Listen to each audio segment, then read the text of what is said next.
Hey everybody, welcome back to Konversation. We have the Hello.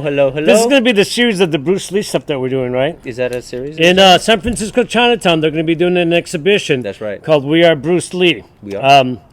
It's going to be an awesome event, So what we've been doing lately is going around and talking to people who actually have played, fought, and just had fun with Bruce Lee.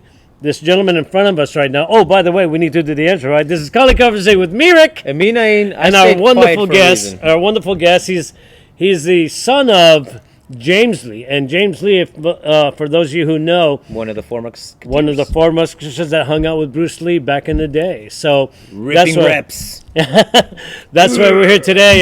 We're going to get some wonderful insight on Bruce Lee, also James Lee, and the other two musketeers, Alan Joe and George Lee, right? Mm-hmm. And all the guys that named Lee did not have an actual... No relation to each other whatsoever, other than they were Asian.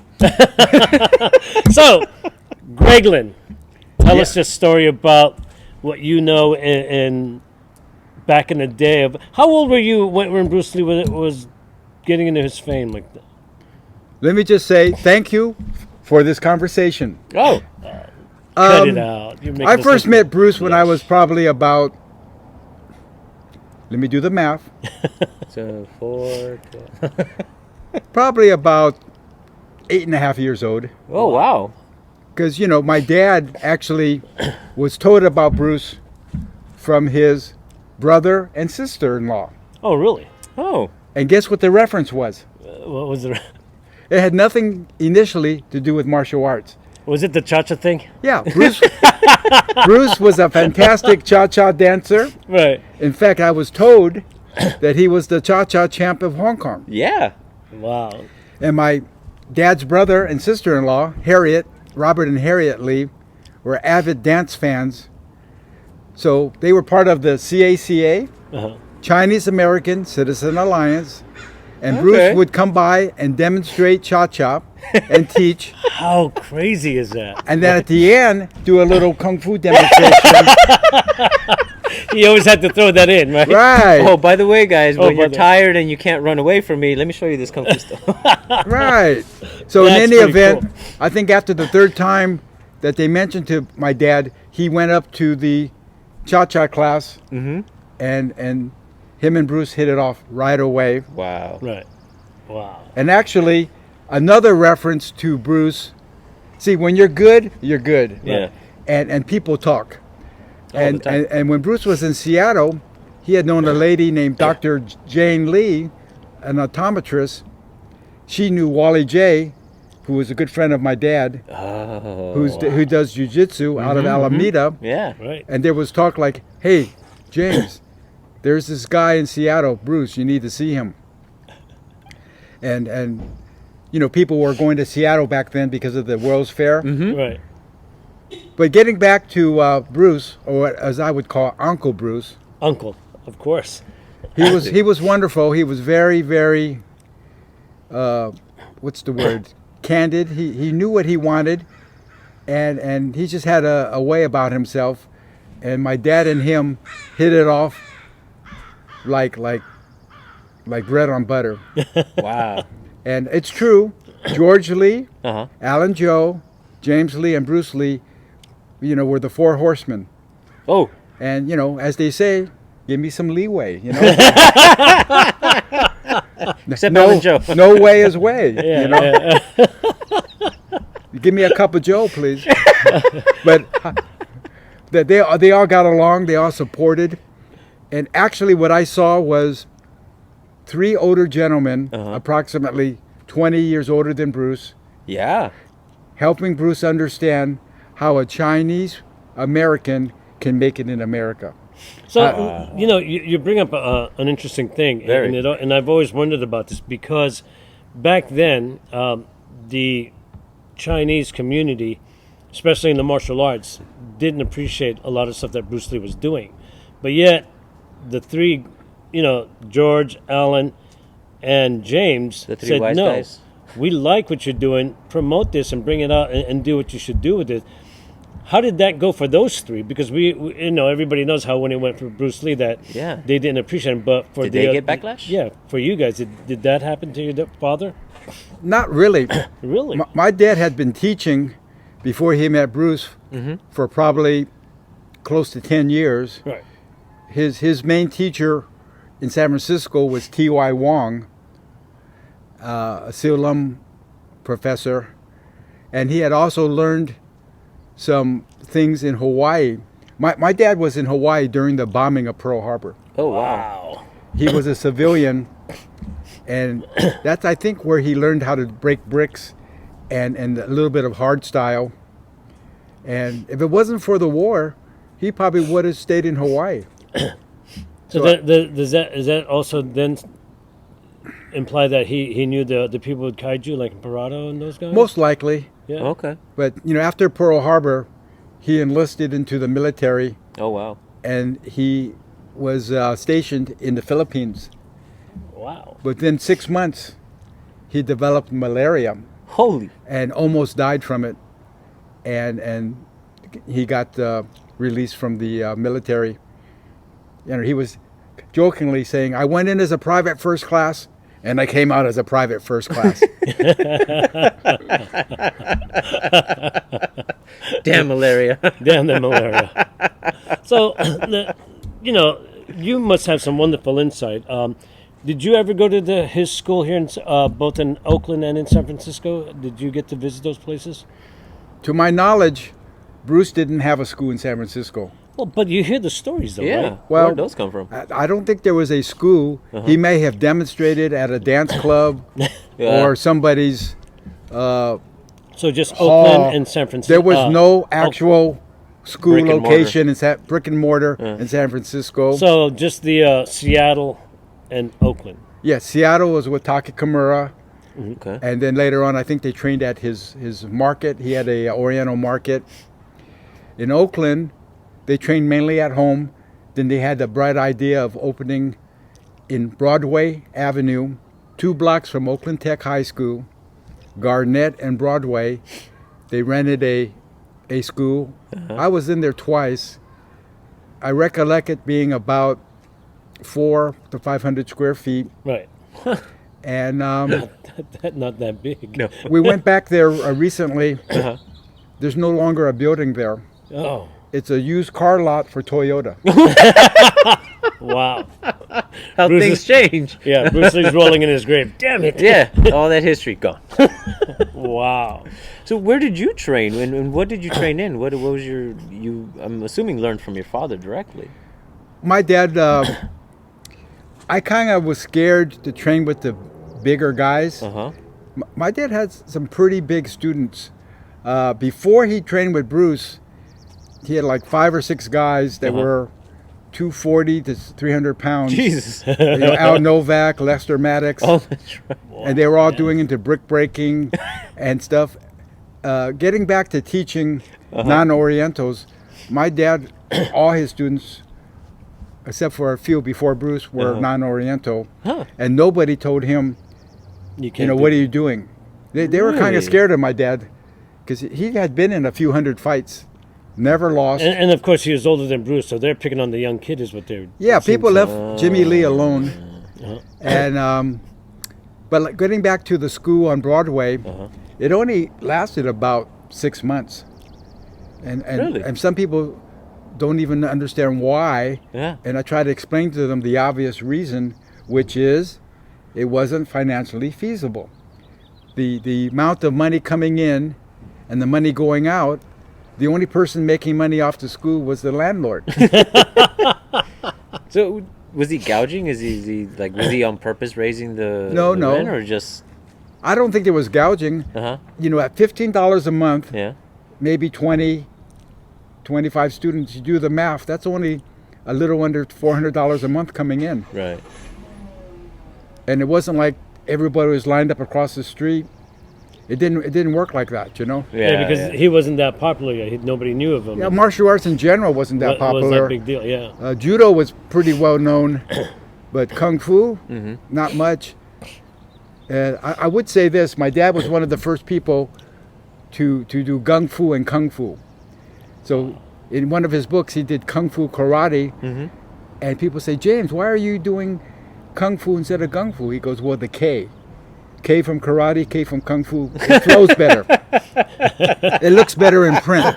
So let me ask, and I've always been curious because I've never done any kung fu or gung fu. Yeah. What is the difference between the gung fu and the kung fu? It's just tomato. Oh. It's how you say it. Okay. It's, accent.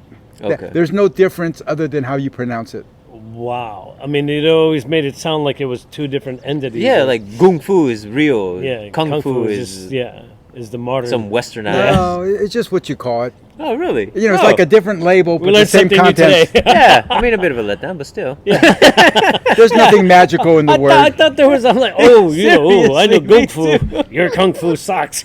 My gung fu is better. It's Well, like, nowadays in China, they call it wushu. yeah, of course. Yeah. So they can make up their minds. So, why So, would we?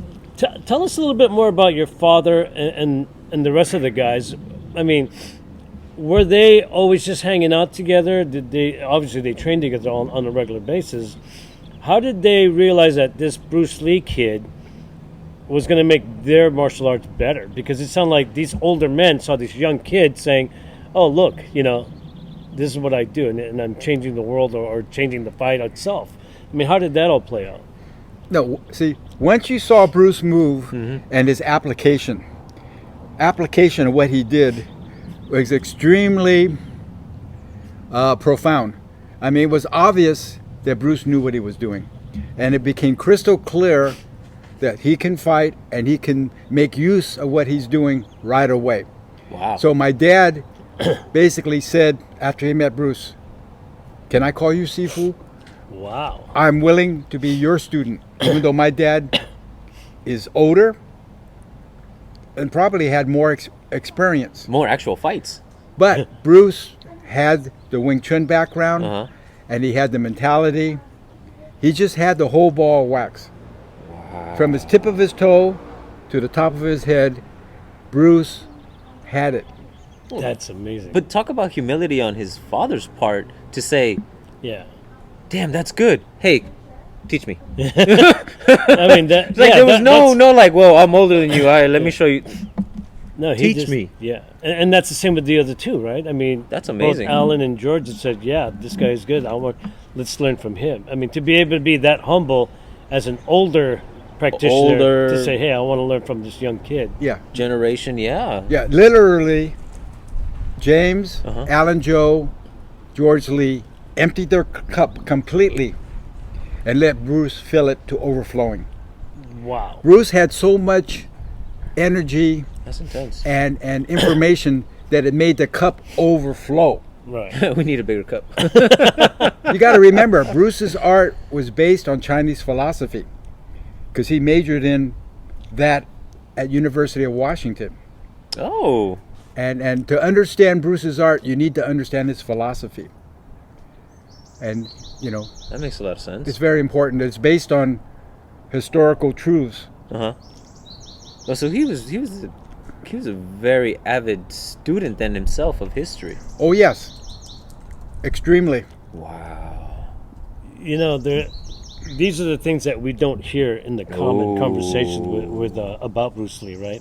I mean, you never heard like you were just talking about, that he went to college to do philosophy, Yeah. and to have it blend in with what he does with the martial arts and have it really be the focal point of what he does. Well, so much so that it overflows the teaching.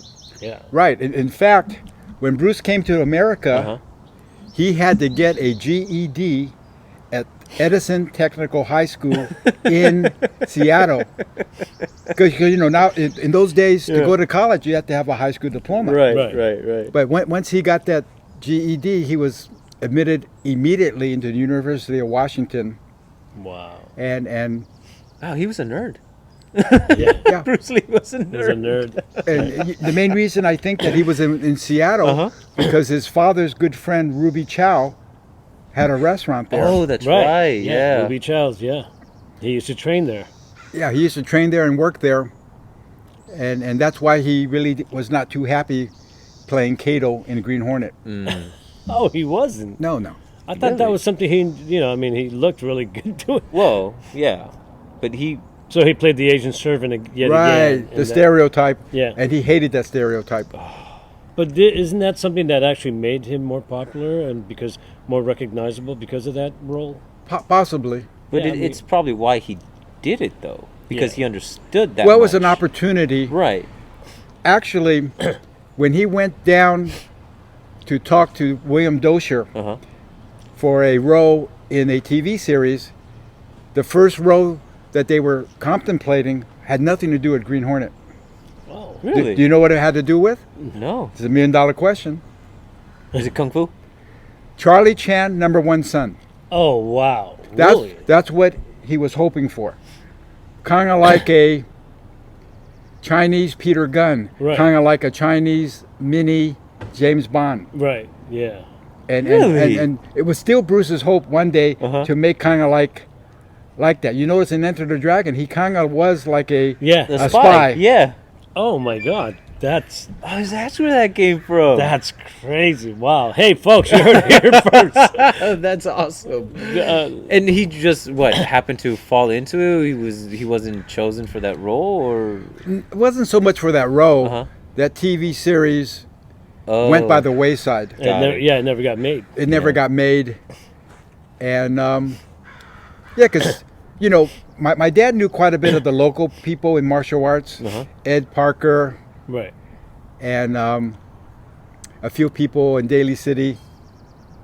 Right. You know a lot of big names. Yeah. Ralph Castro. Ralph Yeah. Castro. Right. And I don't know if you were aware, back in the 60s, 70s, and 80s, Ed Parker had the internationals. Oh Right. yeah, In huge Long Beach? tournaments. Yeah. Oh yeah. So Bruce demonstrated there, and that's when he got quote unquote discovered. A Jay Sebring, I think he was a hairdresser, saw him and he told William Dozier, Uh-huh. and you know the rest is history about that. There's this handsome-looking Asian guy who could kick anybody's ass. We got to get him Has on film. really nice hair. Really nice hair. You know, It's just word of mouth. one of That's my amazing. fondest memories of watching all the Bruce Lee stuff is that he was very charismatic. Right? When he walked on the screen, you know, he had you paid attention to whatever this character was doing. A right? lot of presents. Yeah, he just had a lot. He had that all the time. Really? Yeah. Anywhere he went, he was the center of attention, and even before he made it big, people were taking pictures all the time. Wow. Wow. There was something about him. He knew how to dress. He was sure of himself. And he knew what he had to do. I never seen him just lounging around. He's always No doubt. reading, Uh-huh. writing, taking notes. Right. Because, you know, he lived with our house for 3 years. So I saw him daily. Uh-huh. And for the most part, he was probably training 9 to 11 hours a day, Wow. stretching, Right. pull-ups, punching, footwork, jumping rope, jogging, a little bit of weight training. That's where my dad and Alan Joe came in. Uh-huh. They knew quite a bit about weight training. Alan Joe was Mr. Northern California. Oh yeah, we saw the pictures. Yeah. And you know, they showed Bruce quite a bit. that little bit of his 11-hour training day. Yeah, he kept himself busy. Hey, where did we put Oh those my books that we God. had you doing? Let's get your wonderful young assistant over there to grab the books. 'Cause I want to show some of the books that both your father and you have written Yeah. regarding That's Bruce the Lee. oldest. So yeah. hang on, folks. We're going to be The going to grab oldest, some it's stuff. in the Now, Jeep. you were saying that when Bruce would walk in the room, I mean, all eyes went to him, even before he was popular or Right. became big, right? Why do you think that was? Is he just knew how to carry himself? He's different than most people. He really was in touch with himself. He wasn't seeking fame. He was just being himself. Wow. And as he used to say on a lot of his autographs, Uh-huh. he got to the point of self-enlightenment. You know, you reach your potential. You know, in life.